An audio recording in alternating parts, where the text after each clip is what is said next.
This is America. Don't catch you slipping now. Don't catch you slipping now. I found myself longing for change. This love has no ceiling, I cannot deny. I need some money, yeah. I need cheese for my egg. Oh yeah, girls in trouble. Green brass knuckles to scuffle. I heard that party went pop. Sunday was the biggest night of the year in music, with women and rap triumphing at the Grammy Awards. Welcome to our weekly music show, and I'm joined by critic Marjorie Hache in the studio. Welcome to the show. Thank you for having me. Thanks for being here. Now, it was a great year for female acts. Absolutely, and not just on stage, although there were some amazing performances. For example, Dolly Parton. There was also Diana Ross, who was celebrating, and they're in their 70s, so no ageism there. There was also, obviously, the main host, who was the lovely Alicia Keys, and she was joined on stage by none other than Michelle Obama, as well as Jennifer Lopez and Jada Pinkett Smith and other artists. So it was really impressive, and they were trying to make up for previous years, particularly last year, where one of the main guys behind the president said, oh, well, actually, women, if they want to be represented in the Grammys, they have to step up their game, which is a bit rubbish kind of thing to say, especially in the Me Too era. So it was nice to see all those women, and over 30 women went home with prizes compared to 17 last year. OK, well, let's take a listen to Casey Musgraves. This is High Horse from this year's Album of the Year, Golden Hour.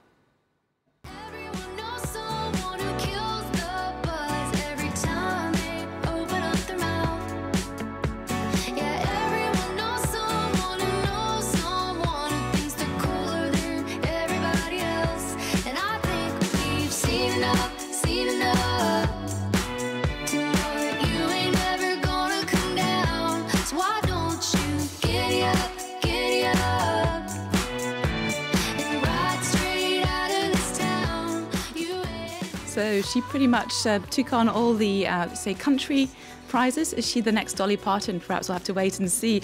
So that was Casey Musgraves. But there was also other female winners. Obviously, Lady Gaga did really well for herself. She got a prize for her album Joanne for live performance, but also 2 prizes for her duet with the lovely, I forgot Bradley his name. Cooper. Bradley Cooper. How could I forget? He's just too manly. For the song that they had on A Star Is Born. So that was pretty good. Shallow. Shallow. Yeah, absolutely. I'm a big fan of it. That's why I know all the details. So that's what we need. Another person who I find quite exciting is the pop star Dua Lipa, and she won 2 prizes. There's Best Artist, and there was also Best Dance Track for her music. OK, well, let's have a listen to her. Here's Dua Lipa speaking after her win for Best New Artist. Being in the new artist category and having so many female artists nominated is a big change. And it's a change that we hope to see for many years to come. It's a big difference from the previous years, and I feel so grateful to have been a part of the nominations when they came out on December 7th, I believe, and to see so many women on it. I was like, this is amazing. So women scored big at this year's Grammys. Rap also did well, didn't it? Rap and hip-hop finally getting the acknowledgement that they deserve, because we have to face it, last 10, 15 years, hip-hop and R&B have taken over. They've become the equivalent of pop music in the early 90s. And the wonderful Cardi B, who is bootylicious and wonderful, well, she got Best Hip-Hop Grammy, which she's the first female artist to do so for an album, Invasion of Privacy. So super happy for her. That was really good. There's also obviously a massive prizes for Childish Gambino. He got Record and Song of the Year, a songwriting prize, and a video performance as well. So that's pretty amazing for Donald Glover. OK, well, let's take a listen to that, the Record of the Year. Childish Gambino's This Is America. This is America. Guns in my area. I got the strap. I gotta carry 'em. Yeah, I'ma go into this. Yeah, this is gorilla. Yeah, I'ma go get the bag. Yeah, or I'ma get the pad. Yeah, I'm so cold like, yeah. I'm so dull like, yeah. We gon' blow like, yeah.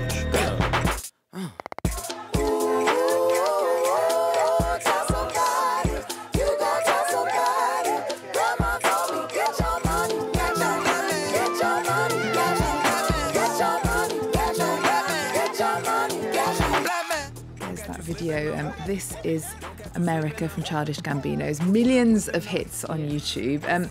He won big, but he wasn't even there. Loads of the big names weren't there this year, were they? No, there's a bit of a political stance. Obviously, he's very political because he talks about gun laws and Black Lives Matters in this video that's been parodied as well. Not parodied, but taken and covered. But he didn't make a show. He refused to perform. So did Kendrick Lamar and Drake, who were massive artists in the world of hip-hop and urban music.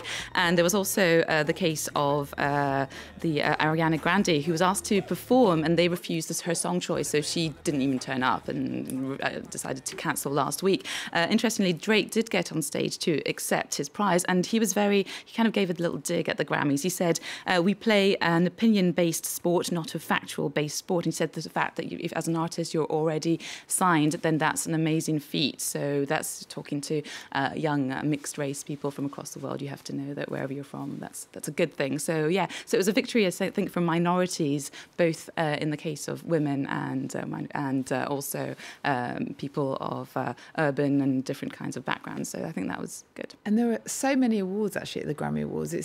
It's on for 3 hours, but it must go on in reality for something like 6 hours. There are 80 awards given. And this year as well, a well-known French electronic duo won a big prize, didn't they? Yeah, absolutely. That's the case of Justice. Cocorico are very proud. Now, they actually won a prize 10 years ago for a remix they did of Electric Feel by MGMT, and they've already been nominated 3 times, so this is kind of like something they're happy about. But it's good to see that their album, Yes, Women Worldwide, got a little prize. Okay.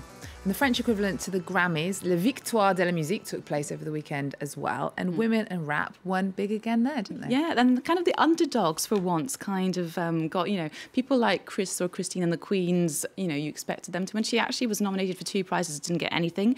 There's also this French rapper called Eddie de Pretto, who's got a kind of, he's very acclaimed here for his mix of Boris Vian and more mainstream French hip-hop of the 90s. I don't find it particularly interesting myself, but he was nominated for 3 prizes, didn't get anything. And then on the other hand, there were the underdogs like Clara Luciani, who got Best Live Concert, and her best friend Angèle, who's actually from Belgium, she got Best Newcomer, Best Video. And then an artist I absolutely love, who's called Jeanne Haddad, she got Best Rock and Best Female, and that was her 2nd album, and she's from a jazz background, so I was very pleased to see that for her. But also quite interesting in terms of hip-hop, we had Big Flo and Ollie, and they're from Toulouse, and they won 2 prizes, Best Male, but also Best Urban Music, and they didn't go and pick the prizes up themselves, they actually sent their parents. I like that. Well, let's take a listen to that. This is called C'est que du rap, which means it's only rap, from Big Flo and Ollie. Savoir combien je gagne, c'est que du rap. Si ça marche avec les femmes, c'est que du rap. Ils veulent qu'on se donne en spectacle, c'est que du rap. Mais dis-moi de quoi tu me parles, c'est que du rap. Ollie, Big Flo, Big Black, Soprano, c'est que du rap, c'est que du rap. Je ne comprends pas pourquoi tu parles, c'est que du rap. Ça fait longtemps qu'on attendait ça, c'est que du rap. La la la la la la la la la la la la la la And you can see France 24's interview with Big Flo and Ollie on our website, the French version of our website. Now, Marjorie, let's talk about some album releases this week. And Chaka Khan is releasing her 12th record. Amazing feat for the Queen of Funk. Now, we know songs like I'm Every Woman and Ain't Nobody. She's sold 70 million records worldwide, and she's back. She's back with a bang because she had a little stint in rehab just before going to record the album Hello Happiness, and that was caused by a problem with prescription drugs, which she'd become addicted to. And when she saw her good friend Prince pass away a few years ago, she was like, I need to get my act together. So she was like, I'm going back into the studio, and she called on one of the members or former members of Major Lazer, DJ Switch, to help her produce this beautiful album that's called Hello Happiness. Okay, well, let's have a listen to the title track, Hello Happiness.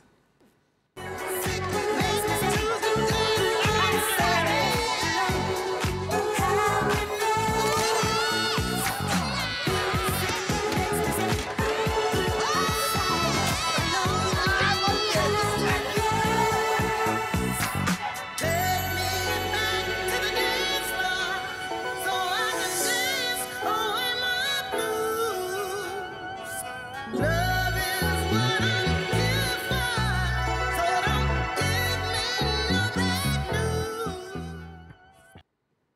We like that title, don't we? Oh, yes. And the phone box being used for other things than giving a phone call. That's true. OK, we're going to end with a French release, something a bit more traditional. Yeah, a bit more traditional, a little bit not what you expect. So we all know Yann Tiersen, who made the scores for the films Amélie Poulain or Amélie in English, and Goodbye Lenin. And we're used to the use of accordion and very like Frenchy traditional stuff. Well, he's back with a new album. And actually, he's been living for the last 10 years on the island of Ouessant off the coast of Brittany. And he's been reconnecting with nature, and he actually decided to take over an old derelict discotheque or nightclub called L'Escale. So the island's pretty much only nightclub, you'd imagine. And he's turned it into a studio, and through his reconnection with nature, he's kind of gone minimalist and electronic. And he's just about releasing this album, which will be quite a far cry from Amélie's soundtrack, but one worth a listen. OK, well, Marjorie, thank you so much. We're going to end with that. Yann Tiersen is performing at Paris's Salle Pleyel on the 11th and 12th of March. We're going to leave you with his song Pelle from his 10th album, All. Remember our website. We're also on Twitter, Facebook and Instagram. There's more news coming up on France 24 after this.